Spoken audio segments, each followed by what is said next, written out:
This channel does not promote any violent, harmful, or illegal activities. All content provided by this channel is meant for an educational purpose only.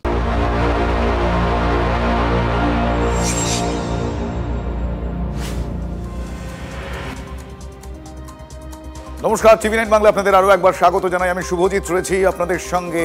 আর 6টায় আজ big breaking. কি big break আপনারা জানেন? মহাকাশে planet parade, এক সারিতে ছটি গ্রহ। হ্যাঁ, এই দৃশ্য বিরল মহাজাগতিক এই দৃশ্যের সাক্ষী হচ্ছি আমরা সবাই। আর একই সারিতে মঙ্গল, বৃহস্পতি, শুক্র, শনি, ইউরেনাস, নেপচুন কখন দেখা যাবে, কিভাবে দেখা যাবে, কি বলছেন জ্যোতির্বিজ্ঞানীরা, যাবতীয় বিষয় ইন ডিটেল আলোচনা হবে এবং আপনারা জানতে পারবেন। এই মুহূর্তে মহাকাশ স্টুডিওয়ে আমার সহকর্মী দীপ রয়েছেন। আমি দীপের কাছে বিষয়টা একটু হ্যান্ড ওভার করছি। দীপ, ওভার টু ইউ। সুজিত, অনেক ধন্যবাদ। দেখো, ঘড়িতে সময় এখন সন্ধ্যে 6টা, আর খানিকক্ষণের মধ্যেই এক অভূতপূর্ব মহাজাগতিক দৃশ্যের সাক্ষী থাকবো আমরা, যেখানে আমরা প্রথমবার দেখতে পারবো, আমাদের চোখে ধরা পড়বে খালি চোখে পরপর 6টা গ্রহকে আমরা একসঙ্গে দেখতে পারবো। গ্রহদের প্যারেড বলতে পারো, যেখানে খালি চোখে মঙ্গল, বৃহস্পতি, শুক্র, শনি এই 4টে গ্রহকে খালি চোখেই আমরা দেখতে পারবো। আর ইউরেনাস এবং নেপচুনকে আমরা দেখতে পারবো টেলিস্কোপের মাধ্যমে। এখন সন্ধ্যে 6টা, সন্ধ্যে 7টার আশেপাশে এই দৃশ্য দেখতে পাওয়ার কথা। এই মুহূর্তে আমার সঙ্গে সহকর্মী কমলেশ রয়েছেন। কমলেশ, একেবারে আকাশের দিকে তাক করলে এই মুহূর্তে ক্যামেরায় কি ধরা পড়ছে তোমার মাধ্যমে টিভি9 বাংলার সব দর্শককে আজ বিগ ব্রেক অ্যাট 6-এ দেখতে চাইবো। দেখো 25শে জানুয়ারি আজকে সন্ধ্যেবেলা একটা মাহেন্দ্রক্ষণ বলা যায়, যে সময়ের জন্য আমরা সবাই অপেক্ষা করছিলাম। মানে আকাশে আজ গ্রহের মেলা। এই মুহূর্তে যা ছবি, আমাদের সকাল থেকে আকাশ মেঘলা ছিল, এখনও অনেক জায়গায় আকাশ মেঘলা রয়েছে, যেহেতু পশ্চিমী ঝঞ্ঝা, অনেক জায়গায় কুয়াশা রয়েছে। আকাশ সব জায়গায় একেবারে পরিষ্কার এরকম নয়, কিন্তু তা সত্ত্বেও খানিকটা পরিষ্কার, হয়তো আমাদের ভাগ্য ভালো, বেশ খানিকটা পরিষ্কার আকাশ এই মুহূর্তে আমরা পাচ্ছি। বলা যেতে পারে টিভি9-এর তুঙ্গে বৃহস্পতি, কারণ টিভি9 বাংলার আকাশে এই মুহূর্তে বৃহস্পতি গ্রহ দেখা যাচ্ছে। আমি এই মুহূর্তে এতটাই আকাশ পরিষ্কার হয়েছে, কিন্তু এতটা দূরে এবং গ্রহটা যে খুব বড় দেখা যাচ্ছে এরকম নয়, ফলে আমার ক্যামেরা বন্ধুকে বলে সেটা দেখাতে পারবো না। কিন্তু আমি যেটা দেখতে পাচ্ছি সেটা আমার দর্শকদের সঙ্গে শেয়ার করছি, এবং যারা আপনারা রয়েছেন টিভি9 বাংলার পর্দায় তারা অবশ্যই এই খবরটা একটু পরে আপনারা বেরিয়ে দেখবেন, যে মাথার ওপরে বৃহস্পতি এবং বৃহস্পতির খুব কাছেই মঙ্গলকে দেখতে পাওয়ার কথা, যেটা এখনও দেখা যাচ্ছে না। এবং আকাশের আরেকটা প্রান্তে শুক্র এবং শনি, তারাও দৃশ্যমান হবে আজকে, সেই সুযোগ রয়েছে। এবং যেটা দীপ বললো, যে ইউরেনাস এবং নেপচুন, যাদের টেলিস্কোপের মাধ্যমে, যাদের টেলিস্কোপ রয়েছে বা বিআইটিএমে যারা রয়েছেন, তারা টেলিস্কোপের মাধ্যমে 6টা গ্রহ খুব কাছাকাছি প্রায় এক লাইনে আমরা দেখতে পাচ্ছি। তারা এক লাইনে এসেছে এমন নয়, আমরা তাদের যে বর্তমান অবস্থান, তার জন্য আমরা তাদেরকে প্রায় একটা লাইনে দেখতে পাচ্ছি। যেটা আমি বলছিলাম, টিভি9 বাংলার আকাশে এই মুহূর্তে বৃহস্পতিকে দেখা যাচ্ছে। এই সুযোগ কিন্তু আরও আসবে, দেখা যাচ্ছে 28-29 জানুয়ারি নাগাদ এবং 28শে ফেব্রুয়ারি নাগাদ এই সুযোগটা আবার আসবে। এবং এই গ্রহগুলোকে নানা সময় এই জানুয়ারি থেকে ফেব্রুয়ারির মধ্যে দেখা যাবে। দীপ, কমলেশ, সচরাচর এরকম দৃশ্য আমাদের চোখে পড়ে না। এই মুহূর্তে জ্যোতির্বিজ্ঞানী আমাদের সঙ্গে রয়েছেন, সন্দীপ চক্রবর্তী আমাদের সঙ্গে রয়েছেন। আমি সন্দীপ বাবুকে প্রথমেই স্বাগত জানাবো টিভি9 বাংলায়। সন্দীপ বাবু, সচরাচর তো আমরা ছাদে উঠলে খালি চোখে পরপর 4টে গ্রহকে এভাবে দেখতে অভ্যস্ত নই। আমাদের কাছে এই মহাজাগতিক দৃশ্য আজকে যথেষ্ট এক্সাইটিং অনেকের কাছে, এবং আমি বিড়লা তারামণ্ডলে বহু মানুষকে টেলিস্কোপে চোখ লাগিয়ে দেখতে দেখেছি, যে তারা অপেক্ষায় রয়েছেন কখন তারা এই মহাজাগতিক দৃশ্যের সাক্ষী থাকতে পারবে। সন্দীপবাবু, এমন কি ঘটলো যে এমন মহাজাগতিক দৃশ্যের সাক্ষী থাকতে পারলাম আমরা, যেখানে পরপর 6টা গ্রহকে এক সারিতে খালি চোখে 4টে এবং 2টোকে টেলিস্কোপের সাহায্যে দেখতে পাওয়া যাবে? দেখুন, প্রথম কথা বুঝতে হবে যে যেভাবে আমাদের সৌরজগৎ তৈরি হয়েছে, বাই ডেফিনেশন, মানে যেভাবে তৈরি হয়েছে, সবাই একটা প্লেনের ওপর তৈরি হয়েছে। একটা ডিশ, মনে করুন চা খাওয়ার যে ডিশটা রয়েছে, সে একটা ডিশ আর একটা ডিশের উপর উল্টে দিয়েছেন। এই যে একটা শেপ, তার মধ্যে মাঝখানে আছে সূর্য, বাকি প্ল্যানেটগুলো এইভাবে ঘুরছে। ফলে আমরা যে কোনো প্ল্যানেট থেকে যদি দেখি, বাকি সব কটা প্ল্যানেট এবং সূর্য সবসময়তেই এক লাইনে দেখা যাবে। এইবার প্রশ্ন আসছে যে আমরা আজকে স্পেশাল কেন? তার কারণ আজকে যে কটা আমরা জানি যে 8খানা প্ল্যানেট রয়েছে, তার মধ্যে 6খানা রাত্রিবেলা দেখা যাচ্ছে, বাকি 2খানা দিনের বেলা দেখা যাচ্ছে, কিংবা সূর্যের খুব কাছে আছে, যেমন মার্কারি প্রচণ্ড কাছে, অর্থাৎ এরা র্যান্ডামলি ঘোরার কথা ছিল, কিন্তু আজকে এমন একটা সময়, আজ এবং আজ থেকে অ্যাকচুয়ালি 1 ফেব্রুয়ারি অবধি এমন একটা সময় যে ওরা এক ফটোর মধ্যে এক জায়গাতে এক ক্যামেরার মধ্যে ওয়াইড লেন্সে সব কটা এসে উপস্থিত। কারণ এটা আপনাকে বুঝতে হবে যে বুধ, মনে করুন বুধ 88 দিনে যায় চারিদিকে, এবার বুধকে যদি আপনি মনে করুন 4 দিয়ে গুণ করেন তাহলে আমাদের 1 বছর হবে।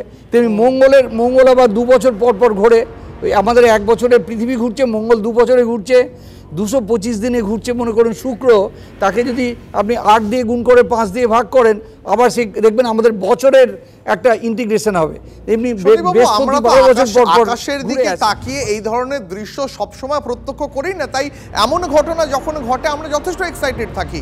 শেষবার এইভাবে 6টি গ্রহকে এক সারিতে দাঁড়াতে বা দেখতে পাওয়া গিয়েছিল কবে শেষবার, যদি একটু বিশ্লেষণ করে বলেন।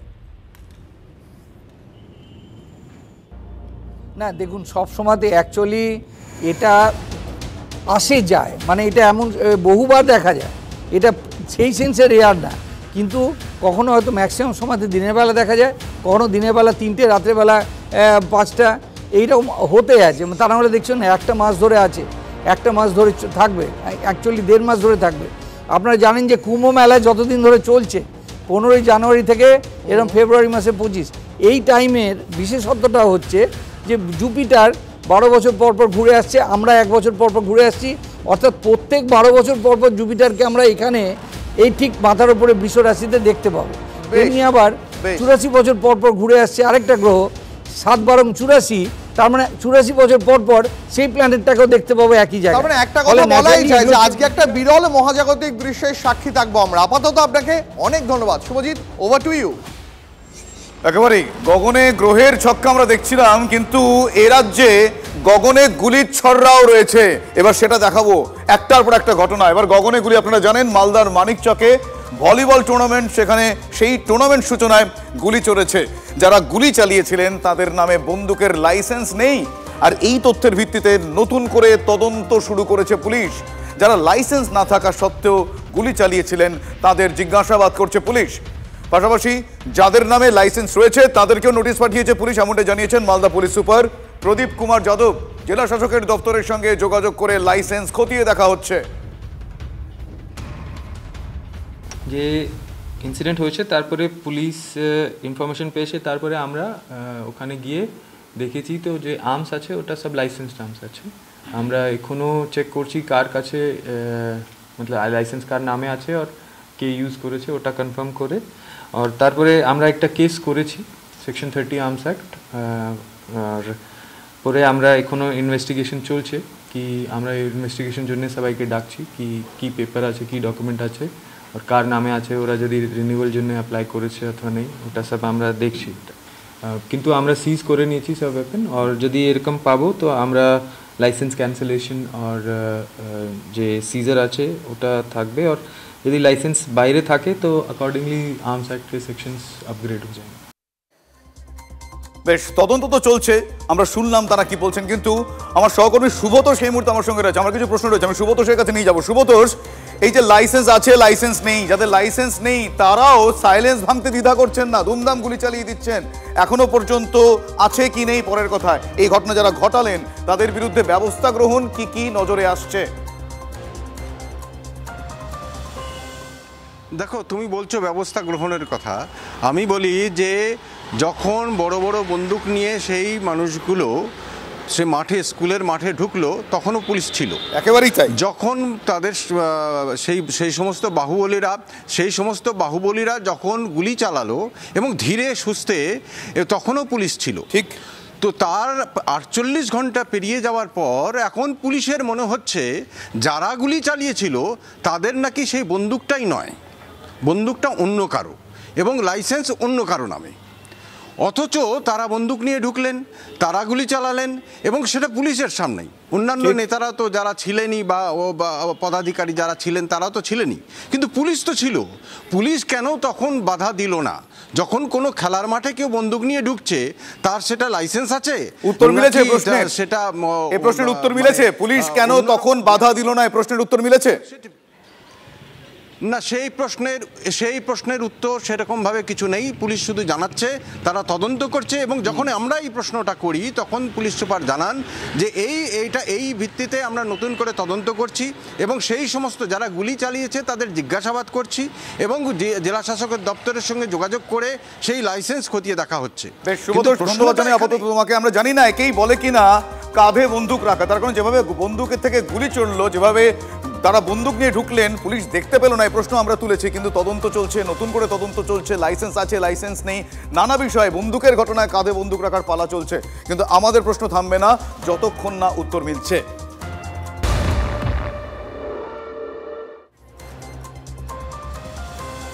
কি আর বলবো, একটার পর একটা ঘটনা, একটা ঘটনা থেকে আরেকটা ঘটনা। আমরা যখন যাচ্ছি, মানে কালিয়াচক ধরুন, মানিক চক ধরুন, এরপর বজবজ, আবারও গুলি, সেখানে গুলি চলেছে। এবার গুলিবিদ্ধ তৃণমূল কংগ্রেস নেতাই প্রথম নয়। 3 বছর আগে তাকে ঠিক এই জায়গার 100 মিটারের মধ্যে গুলি করা হয়েছিল। বারবার তিনি কোট আনকোট দুষ্কৃতীদের গুলির শিকার হচ্ছেন কেন, সে প্রশ্ন উঠছে। গুলিবিদ্ধ তৃণমূল কংগ্রেস নেতার নাম কৃষ্ণ মণ্ডল। যদিও তার অবস্থা এই মুহূর্তে আশঙ্কাজনক বলে জানা যাচ্ছে। তার বুকে এবং পিঠে গুলি লেগেছে। এই জখম তৃণমূল কংগ্রেস নেতা, তৃণমূলের প্রাক্তন অঞ্চল সভাপতি। আজ সাত সকালে প্রকাশ্যে গুলি চলে সেখানে। মোটর বাইকে করে 3 দুষ্কৃতী এসে গুলি চালায়, চম্পট দেয়। রাজনৈতিক আক্রোশ নাকি ব্যক্তিগত শত্রুতা এখনো স্পষ্ট নয়। প্রত্যক্ষদর্শীরা তারা কি বলছেন, তারা কি দেখেছেন, শুনুন তাদের মুখ থেকে। দোকানদারি করছি, হঠাৎ দেখলাম যে একটা আওয়াজ হলো। ভাবলাম হয়তো গাড়ির চাকা পাঞ্চার হয়েছে। তা হঠাৎ বাড়ি এসে গাড়িটা পড়ে গেছে, আমি ভাবলাম আবার অ্যাক্সিডেন্ট হয়েছে। তা দেখতে দেখতে অটোকে তুলে নিতে, তারপর কে বললো মানে কেউ গুলি টুলি করেছে। কে করেছে, কাকে করেছে, তখন আমি পর্যন্ত জানি না। তারপর বাড়ির লোকজন 200-400 লোক জড়ো হয়ে গেল। কানে এবার তারপর শুনলাম এই যে বিষয়টা, তাহলে কে কাকে গুলি করেছে। আপনারা শুনলেন এই ঘটনায় প্রত্যক্ষদর্শীরা কি প্রত্যক্ষ করেছেন, কিন্তু পরোক্ষে অনেক প্রশ্ন। এ রাজ্যের আইন শৃঙ্খলা পরিস্থিতি নিয়ে অনেকগুলো প্রশ্ন আবার উঠছে, আমরা তুলছি। আমার সহকর্মী শর্মিষ্ঠার কাছে আমি সেই সমস্ত প্রশ্ন নিয়ে যাবো, কারণ শর্মিষ্ঠা এই মুহূর্তে এলাকায় রয়েছে। শর্মিষ্ঠা, একটার পর একটা এই ধরনের ঘটনা প্রশ্ন তোলে এবং উত্তর মেলে না। এখনো পর্যন্ত যা সিচুয়েশন, তারকে কারা গুলি করলো, কোথা থেকে এলো তারা, কোন রকম হদিশ, ক্লু, ইঙ্গিত পাওয়া যাচ্ছে? তদন্ত চলছে, আমরা তো সবাই জানি, বারবার শুনি সেটা, তদন্ত চলছে, এগুলো কত দূর? মূল প্রশ্ন যে তদন্ত এগুলো কতদূর, কারণ তুমি যে ঘটনা পরিপ্রেক্ষিতে বললে না যে 3 বছর আগেও তাকে উদ্দেশ্য করে গুলি ছোড়া হয়েছিল, তাকে আগ্নেয়াস্ত্র নিয়ে হামলা চালানো হয়েছিল তার উপর, সেই ঘটনারই তো কোনো রকম ক্লু খুঁজে পায়নি পুলিশ, সেই ঘটনারই তো কোনো রকম কিনারা করতে পারেনি পুলিশ। এবং আহতের পরিবারের সদস্যরা অভিযোগ করছেন সেই সময় পুলিশ ডেকে নিজেদের মধ্যে একটা মিটমাট করে নিতে বলেছিল, কারণ এই ঘটনার সঙ্গে তখন তৃণমূলের গোষ্ঠী সংঘর্ষের খবর উঠে এসেছিল এবং গোষ্ঠী সংঘর্ষের জেরেই তার উপর হামলা বলে জানা গিয়েছিল। তবে বর্তমানে যে পরিস্থিতি, সেই বর্তমান ঘটনা সেটা ব্যবসায়িক শত্রুতার জের না রাজনীতি, তা ইতিমধ্যে তদন্ত করে দেখছে পুলিশ। ওই ক্লিশে, ওই শব্দটাই, ওই বাক্যটাই ব্যবহার করতে হচ্ছে, তদন্ত করে দেখছে পুলিশ। তবে ইতিমধ্যে যে সিসি ক্যামেরা ফুটেজ সংগ্রহ করা হয়েছে, সেই সিসি ক্যামেরা ফুটেজে দেখা যাচ্ছে যে 3 দুষ্কৃতী বাইকে করে আসে এবং খুব কাছ থেকে তাকে গুলি করে এলাকা থেকে চম্পট দেয়। তবে মূল প্রশ্ন হচ্ছে বজবজ মানে ডায়মন্ড হারবার লোকসভা আসনের মধ্যে, তার মানে তৃণমূলের সর্বভারতীয় সাধারণ সম্পাদক অভিষেক বন্দ্যোপাধ্যায়ের আসন। সেইখানেও এরকম দিনে দুপুরে প্রকাশ্যে গুলির ঘটনা, এবং সেটা মাত্র কয়েক বছরের অন্তরে। খুব সংক্ষেপে জানতে চাইবো, শর্মিষ্ঠা, খুব সংক্ষেপে আমি জানতে চাইবো যে সিসি ক্যামেরার সার্ভিলেন্সে দেখা যাচ্ছে তারা আসছে, আসার পর চম্পট দেওয়ার পরবর্তী ভিজুয়ালস গুলো কোথায়, সেইটা ট্র্যাক করতে তো কোনো রকেট সায়েন্স লাগে না, তাহলে সেটা বারবার এই ধরনের ক্ষেত্রে পুলিশের করতে 3 ঘন্টা, 3 দিন, 3 মাস, 3 বছর লেগে যায় কেন? সে উত্তর মিলছে বিশেষ করে ডায়মন্ড হারবারে। একদম এলাকায় যদি খুঁজে দেখা যায়, শুধুমাত্র তো একটা বাড়িতে বা একটা দোকানে সিসি ক্যামেরা নেই, আরো বেশ কিছু জায়গায় সিসি ক্যামেরা রয়েছে। তবে মূল ব্যাপারটা হচ্ছে যে ঘটনাস্থল, সেই ঘটনাস্থলে আজকে আমি যতক্ষণ ছিলাম ততক্ষণ কোনো পুলিশের দেখা পাইনি, কারণ ঘটনা ঘটার পর মাত্র 8 ঘন্টা কি 1 ঘন্টা সেখানে পুলিশ ছিল। সব থেকে গুরুত্বপূর্ণ বিষয়, যে আহত হয়েছে কৃষ্ণ মণ্ডল, তার বাড়িতে গিয়ে পুলিশ কোনো রকম জিজ্ঞাসাবাদ করেনি যে কোনোদিনও তাকে তোমার এই কথার সূত্র ধরে আমি এগোবো। অনেক ধন্যবাদ শর্মিষ্ঠা, আমার সহকর্মী শর্মিষ্ঠা যে কথাটি বললেন তাতে আবারও প্রশ্ন সদিচ্ছা নিয়ে। সদিচ্ছা আদৌ আছে? যদি থাকে তাহলে এত সময় তো লাগার কথা না। হ্যাঁ, আমরা আরো একবার এই ঘটনা নিয়ে, এ রাজ্যের আইন শৃঙ্খলা পরিস্থিতি নিয়ে আবারও প্রশ্ন তুললাম।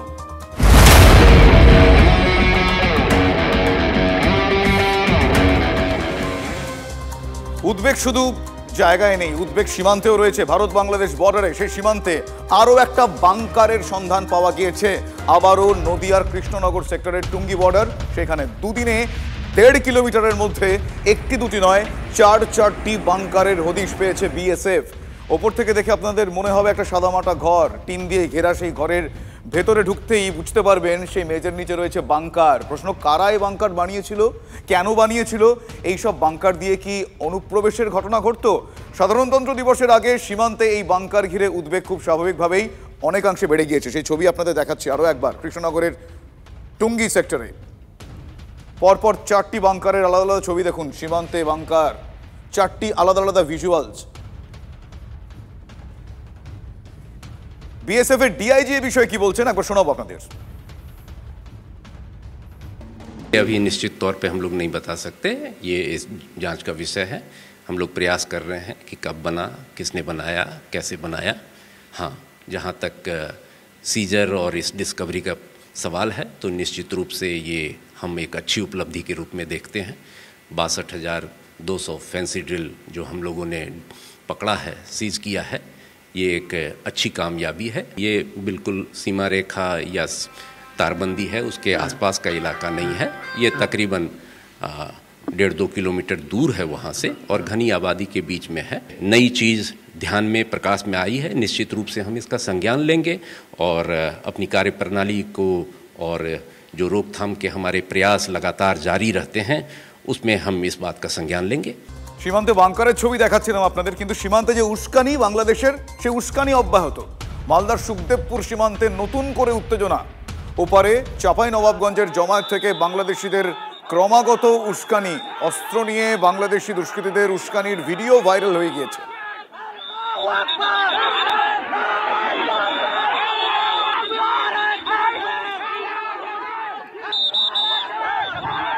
অস্ত্র হাতে দাপাদাপির ভিডিও দেখছেন।